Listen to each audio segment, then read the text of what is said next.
Hello friends, வணக்கம் and welcome back to my channel Duro Creations. எல்லோரும் எப்படி இருக்கீங்க? இன்றைக்கி நம்ம சேனலில் என்ன வீடியோன்னு பார்க்குறதுக்கு முன்னாடி நீங்கள் இது வரைக்கும் என்னோடய சேனலை சப்ஸ்கிரைப் பண்ணலன்னா மறக்காமல் ப்ளீஸ் Duro Creations சேனலுக்கு சப்ஸ்கிரைப் பண்ணி கூடவே பக்கத்தில் இருக்கிற பெல் ஐக்கானை ப்ரெஸ் பண்ணி சேவ் பண்ணிக்கிங்க.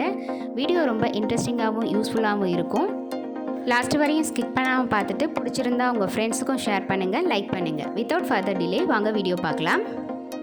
இன்றைக்கி வீடியோவில் சம்மர் ஸ்பெஷல் ஸ்கின் கேர் டிப்ஸையும் டேஸ்டியான ரெசிபிஸையும் பார்க்கலாம். வீட்லேயே குழந்தைங்களுக்கெலாம் ரொம்ப பிடிச்ச குல்ஃபி எப்படி பண்ணுறதுன்னு பார்க்கலாம். இந்த குல்ஃபி பண்ணுறதுக்கு இன்றைக்கி நான் 1 லிட்டர் பால் எடுத்து காய்ச்சிக்கிட்டு இருக்கேன். இந்த பால் காய்ச்சும் போது அதில் தண்ணி எதுவும் சேர்க்காம நல்லா சுண்ட காய்ச்சணும். சைட் பை சைடு நம்ம பாலில் சேர்க்கக்கூடிய பொருட்கள் எல்லாத்தையும் ஒன்று ஒன்றா ரெடி பண்ணிடலாம். இப்போ 1 கப் அளவுக்கு சுகர் எடுத்து அதை மிக்சியில் பவுடர் பண்ணி பாலில் சேர்க்கணும். அடுத்து 1 கைப்பிடி அளவுக்கு முந்திரி, பாதாம், ஏலக்காய் 3த்தையும் பொடி பண்ணிக்கணும். இப்போது பொடி பண்ணி வச்சுருக்கிற அந்த பவுடர் எல்லாத்தையும் நம்ம பாலில் சேர்த்து நல்லா பாலை மிக்ஸ் பண்ணி கட்டி இல்லாமல் கலக்கணும். முந்திரி போட்டிருக்கிறதுனால சீக்கிரமாகவே இது பால் கட்டி பட்டுரும். அதனால் கட்டி இல்லாமல் கைவிடாமல் கலக்கிக்கிட்டே இருக்கணும். அடுத்து இந்த பாலோட மிக்ஸ் பண்ணுறதுக்கு ஒரு 2 டீஸ்பூன் கார்ன்ஃப்ளவர் எடுத்திருக்கேன். அது கூட ஒரு 2 டீஸ்பூன் பால் சேர்த்து கட்டி இல்லாமல் மிக்ஸ் பண்ணி அதையும் இந்த பாலோட சேர்க்கணும். இந்த கார்ன்ஃப்ளவரை சேர்த்து ஒரு 2 மினிட்ஸ் நல்லா கொதிக்க விடணும். பால் நல்லா திக்காகணும். பால் நல்லா திக்காயிடுச்சு. இந்த ஸ்டேஜில் நம்ம ஃபுட் கலர் சேர்த்துக்கலாம். ஆர்டிஃபிஷியல் ஃபுட் கலர் சேர்க்குறது ஆப்ஷனல் தான். நீங்கள் குங்குமப்பூ இல்லை மஞ்சள் கூட சேர்த்துக்கலாம். நல்லா பால் திக்கானதும் குல்ஃபி மோல்டு இருந்தால் அதுலேயோ அல்லது நார்மலாக யூஸ் பண்ணுற கிளாஸ்லேயோ ட்ரான்ஸ்ஃபர் பண்ணி 6 to 8 hours வரைக்கும் ஃப்ரீசரில் ஃப்ரீஸ் பண்ணி எடுத்துட்டா ரொம்ப டேஸ்டியான இந்த சம்மர் ஸ்பெஷலுக்காக சூப்பரான குல்ஃபி வீட்லேயே ரெடி ஆயிடுச்சு. நெக்ஸ்ட்டு நம்ம பார்க்க போகிறது இந்த சம்மர் ஸ்பெஷலில் கிருணி பழத்தை யூஸ் பண்ணி குல்ஃபி ரெடி பண்ண போகிறோம். யூஸ்வலாக குழந்தைங்களும் சரி, நம்மளில் சில பேர் ஃப்ரூட்ஸை சாப்பிட்றத அப்படியே அவாய்ட் பண்ணிகிட்ருப்போம். பட் இந்த மாதிரி ஃப்ரூட்ஸை அவாய்ட் பண்ணாமல் டிஃப்ரெண்ட்டான ரெசிபீஸாக செஞ்சு குழந்தைங்களுக்கும் நம்மளும் சாப்பிட்டோம் அப்படின்னா அதோட பெனிஃபிட்ஸ் அப்படியே உடம்புக்கு சேரும். அப்படியே கடித்து சாப்பிட்றது தான் ரொம்ப நல்லது. மேக்ஸிமம் அதை ட்ரை பண்ணலாம். பட் சாப்பிடாத சில ஃப்ரூட்ஸை இந்த மாதிரி டிஃப்ரெண்ட்டான ஐட்டமாக நம்ம ரெடி பண்ணி குழந்தைங்களுக்கு கொடுக்கலாம்.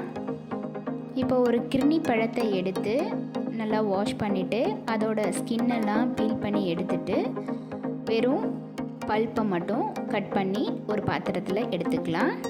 கட் பண்ண பழத்தோட நாட்டு சக்கரை மிக்ஸ் பண்ணி அப்படியே ஃபோக் வச்சு நம்ம சாப்பிட்லாம். குழந்தைங்களுக்கு கொடுக்கும் பொழுது கட் பண்ண பழத்தை மிக்ஸி ஜாரில் சேர்த்து கூட 3 டீஸ்பூன் அளவுக்கு பால் பவுடர் மிக்ஸ் பண்ணி தேவையான அளவுக்கு சுகரும் ஆட் பண்ணி ஃபைன் பேஸ்ட்டாக அரைச்சிக்கலாம். அரைச்ச விழுதை ஃபில்டர் யூஸ் பண்ணி ஃபில்டர் பண்ணிக்கலாம். குல்ஃபி பண்ணுறதுனால நம்ம ஃபில்டர் பண்ண வேண்டியதாக இருக்குது. அப்படி இல்லைன்னா குழந்தைங்களுக்கு அப்படியே குடிக்க கொடுத்துடலாம். இப்போது குல்ஃபி செய்கிறதுக்கு டம்ளரில் ட்ரான்ஸ்ஃபர் பண்ணிவிட்டு மேலே கார்னிஷிங்காக நட்ஸ் கட் பண்ணி சேர்த்துருக்கேன். ஃப்ளேவருக்காக கொஞ்சம் ஏலக்காய் பவுடரும் ஆட் பண்ணிக்கலாம் தேவைப்பட்டால். இது ஆப்ஷனல் தான். நட்ஸ் சேர்த்து நல்லா மிக்ஸ் பண்ணி 6 hours ஃப்ரீஸ் பண்ணிக்கலாம். 6 ஹவர்ஸ்க்கு அப்புறம் டம்ளரை வெளியில் எடுத்து குல்ஃபி ஸ்டிக்கை சொருகி மறுபடியும் 3 hours ஃப்ரீஸ் பண்ணி எடுத்துக்கலாம். வெளியில் எடுத்ததும் கொஞ்சமாக ஒரு பாத்திரத்தில் தண்ணி எடுத்து அதில் இந்த டம்ளரை வச்சு குல்ஃபியை வெளியில் எடுத்துக்கலாம். ரொம்ப டேஸ்டி அண்ட் ஹெல்த்தியான கிருணி குல்ஃபி ரெடி ஆயிடுச்சு. பாருங்கள், சூப்பராக கிருணி குல்ஃபி ரெடி ஆயிடுச்சு. பார்க்கும்போதே குழந்தைங்க ஆசையாக எடுத்து சாப்பிடுவாங்க. நம்ம பழம் சாப்பிடல அப்படிங்கிற அந்த ஃபீலிங்கே நமக்கு வேண்டாம். இந்த மாதிரி நம்ம ரெடி பண்ணி கொடுக்கலாம். நெக்ஸ்ட்டு நம்ம பார்க்க போகிறது பலாக்கொட்டையை யூஸ் பண்ணி ஸ்கின் கேர் டிப்ஸ் பார்க்கலாம்.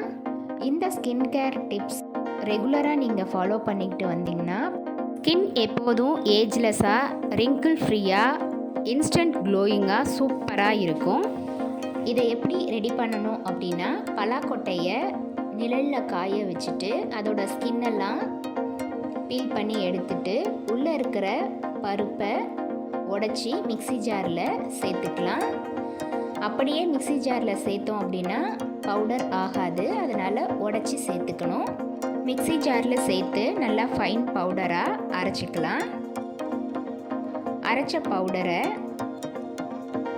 ஃபில்டர் யூஸ் பண்ணி ஃபஸ்ட்டு ஃபில்டர் பண்ணிக்கலாம். செகண்டாக ஆல்ரெடி ஃபில்டர் பண்ண பவுடரையே ஃபைன் ஃபில்டர் யூஸ் பண்ணி ஃபில்டர் பண்ணிக்கலாம். அப்படி இல்லைன்னா காட்டன் கிளாத் கூட யூஸ் பண்ணி ஃபில்டர் பண்ணிக்கலாம். இந்த ட்ரை பலாக்கொட்டை பவுடரை நம்ம ஏர்டைட் கண்டெய்னரில் ஸ்டோர் பண்ணி 3 months வரைக்கும் யூஸ் பண்ணிக்கலாம். இதை எப்படி நம்ம ஸ்கின்ல அப்ளை பண்ணுறது அப்படிங்கிறத பார்க்கலாம். ஒரு சின்ன பவுலில் 1 டீஸ்பூன் அளவுக்கு பலாக்கொட்டை பவுடர் எடுத்து கூட ஹனி மிக்ஸ் பண்ணி திக் பேஸ்ட்டாக மிக்ஸ் பண்ணிக்கலாம். இந்த பேஸ்ட்டை ஃபேஸில் ஈவனாக அப்ளை பண்ணிவிட்டு ஒரு 10 minutesக்கு அப்புறம் மைல்ட் மசாஜ் பண்ணி ஃபேஸ் வாஷ் பண்ணிடலாம். இந்த பலாக்கொட்டை பவுடரை நம்ம ரெகுலராக ஸ்கின்னுக்கும் ஹேருக்கும் யூஸ் பண்ணுறதுனால இதில் இருக்கிற விட்டமின்ஸ் அண்ட் மினரல்ஸ் நமக்கு நிறைய பெனிஃபிட்ஸ் கொடுக்குது. ஃபார் எக்ஸாம்பிள், இதில் இருக்கிற தயமின்கிற என்சைம்னால் நம்ம ஸ்கின்ல ஏஜ்னால் ஏற்படுற ரிங்கிள்ஸ் அண்ட் ஃபைன் லைன்ஸை பெர்மனெண்ட்டாக ரெடியூஸ் பண்ணுது. இந்த பவுடரை நம்ம ஃபேஸ் பேக்காக ரெகுலராக யூஸ் பண்ணுறதுனால நேச்சுரல் க்ளோ பெர்மனெண்ட்டாக நமக்கு கிடைக்குது. இந்த பலாக்கொட்டையை நம்ம வேக வச்சு சாப்பிட்றதுனால நம்ம உடம்புல இருக்கிற பேட் கொலஸ்ட்ரால் கண்ட்ரோல் பண்ணி அனிமிக்கை சுத்தமாக கண்ட்ரோல் பண்ணுது. நீங்களும் இதை ட்ரை பண்ணி பாருங்கள். நெக்ஸ்ட்டு நம்ம பார்க்க போகிறது இன்ஸ்டன்ட் வெனிலா ஐஸ்கிரீம் எப்படி ரெடி பண்ணுறதுன்னு பார்க்கலாம். இது முக்கியமான பொருட்களை வச்சு எப்படி வீட்டிலேயே வெனிலா ஐஸ்கிரீம் பண்ணுறது அப்படிங்கிறது தான். இந்த ஐஸ்கிரீம் பண்ணுறதுக்கு முதல்ல ஒரு 1.5 டீஸ்பூன் ஜெலட்டின் பவுடர் எடுத்துக்கணும். அதோட ஒரு 1/2 டம்ளர் ஹாட் வாட்டர் ஊற்றி அதை நல்லா மிக்ஸ் பண்ணிக்கணும். நம்ம இந்த ஹாட் வாட்டர் ஊற்றினோடனே கொஞ்சம் ஜெலட்டின் டைலூட் ஆக ஆரம்பிச்சிடும். நெக்ஸ்ட்டு இந்த ஐஸ்கிரீம் பண்ணுறதுக்கு ஒரு பெரிய பாத்திரத்தில் ஐஸ் க்யூப்ஸ் கொஞ்சம் எடுத்துக்கலாம். அடுத்து நல்லா காய்ச்சி ஆறின பாலோட நம்ம பிளெண்டரால் நல்லா மிக்ஸ் பண்ணி பிளெண்ட் பண்ணணும். இந்த ஐஸ் க்யூப்ஸ் மேலே பாலை வச்சு நம்ம பிளெண்ட் பண்ணுறதுனால பால் சீக்கிரமாக க்ரீமி ஆகும். கூட நம்ம பவுடர் சுகரை ஆட் பண்ணிக்கலாம். டேஸ்ட்டுக்கு தேவையான அளவுக்கு சுகர் ஆட் பண்ணிக்கலாம். 5 to 10 minutes நல்லா பிளெண்ட் பண்ணிக்கணும். ஓரளவுக்கு திக் கன்சிஸ்டன்சி வரும்போது இந்த மிக்சரை ஒரு பெரிய பாத்திரத்தில் ட்ரான்ஸ்ஃபர் பண்ணி அது கூட வெனிலா எசன்ஸ் ஒரு டீஸ்பூன் சேர்த்து அதையும் இன்னும் ஒரு 5 to 10 minutes நல்லா பிளெண்ட் பண்ணணும். அப்போ தான் நம்மளோட ஐஸ்கிரீம் சாஃப்டாக கிடைக்கும். ஆல்மோஸ்ட் ரெடி ஆயிடுச்சு.